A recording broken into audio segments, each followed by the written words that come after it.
This is Lerato Kganyago's favorite song, and she's here to tell us exactly why. I understand the message. I understand that Labi Sifre, when he wrote this one, it was coming from something somewhere inside, and Lira took it and made it ours, right? But Lerato is here. Please introduce her. Lerato Kganyago. Listen, I think I said a mouthful when I introduced her. When are you good with she titles? is a radio presenter. She hosts. I hear the show is changing tomorrow, so I don't know if I should call it that today. Yeah. Can I still call it the front row? It is, yeah. Okay, she hosts until tomorrow. She hosts the front row with Dineo Ranaka between 10 and 12 Monday to Friday on Metro FM. Yeah. She is a presenter on live on SABC One every Friday at 7:30. She hosts a talk show called Moments. She's also a club DJ. She's a businesswoman, and we love her. She's incredible. She's got a heart of gold. Aww. Oh, Shem, look at that smile. And she's from Soweto. Oh, not Chinese, huh? She's from Soweto. Don't worry, Paul. I'm sure there's a bit of Tembisa in me there. Yeah, no, there has to be. Yeah. And she's a former beauty queen.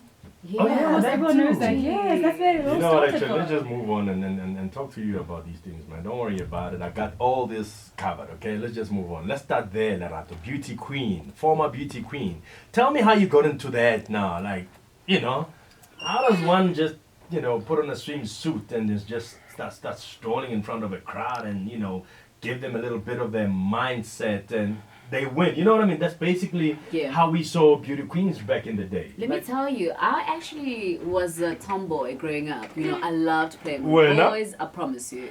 No, she looks like she was a Unbelievable. Masabutane all her life. No, not You know what I even. mean? Yeah. No, not even. And I feel like now, actually, the more I become more content and comfortable with who I am, it actually, the tomboyish in me actually starts reappearing with things that I wear, my gestures sometimes and what I like. Someone said to me the other day, there's something so refreshing and so different about you when you wear suits. You seem so comfortable. I mean, we see it on the red carpet, even when you go MC somewhere, and it's just, I think it's that tomboyish in me that's still there that keeps reappearing, and it'll never go away because, it's just there. Wow. But my mom took me to a modeling school. For me, it was just for fun, and also just to get me away from the streets. Yeah. And where I got to Yeah, learn not so enough much.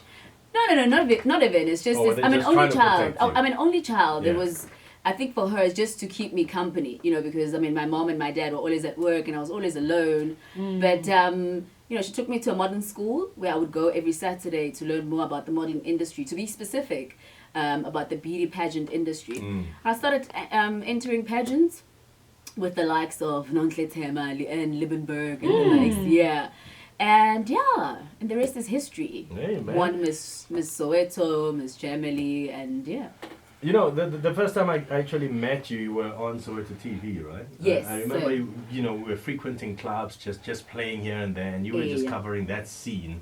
How did you get yourself into TV? This is when I was still a flight attendant. My journey was like... Ghana, that too. Yeah, that too. Yeah. Right? Yeah, people always forget that. How I got into Soweto TV was actually by default, by accident. My late best friend Goya and I, Goya Bala, we went to the launch of Soweto TV. But I've always had this interest with regards to television and presenting. And, before then I was auditioning, but, never really succeeded. Went to Soweto TV and they launched. It was then live. One of the shows didn't have a presenter.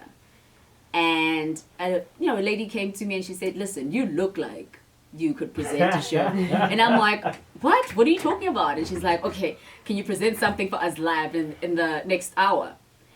Because, there was ministers there and and they didn't really want to disappoint. Yeah. So I was so scared, but I just did it. And that was the beginning of my journey with Soweto TV. 5 amazing years learning, and I'll always embrace that time in my life. It was really, I got to learn so much. I learned so much from Soweto TV. Yeah.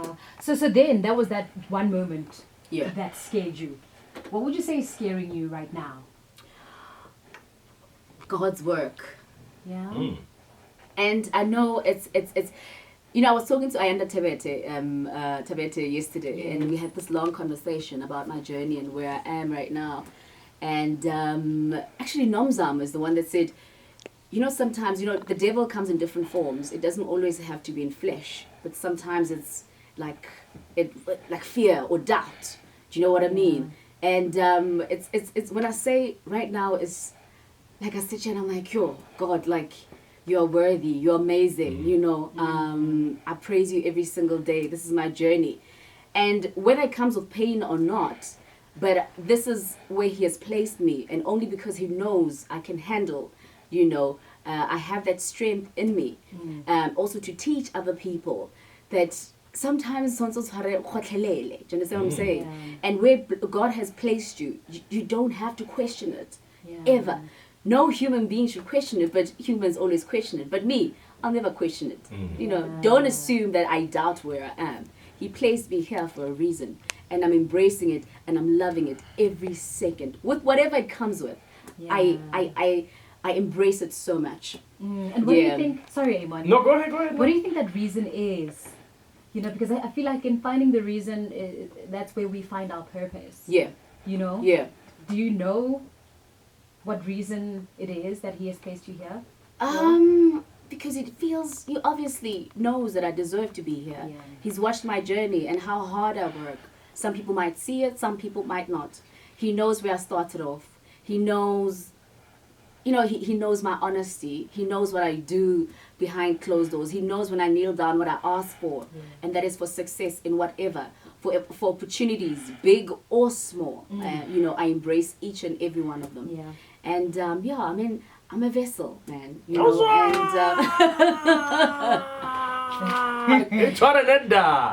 I'm a vessel. I like that. Listen, we're hanging out with Lerato Kganyago right here on Zanzibar. The story continues on TGE at 27 after 2 o'clock. Coming back, we're going to chat to her, and you will talk to her too.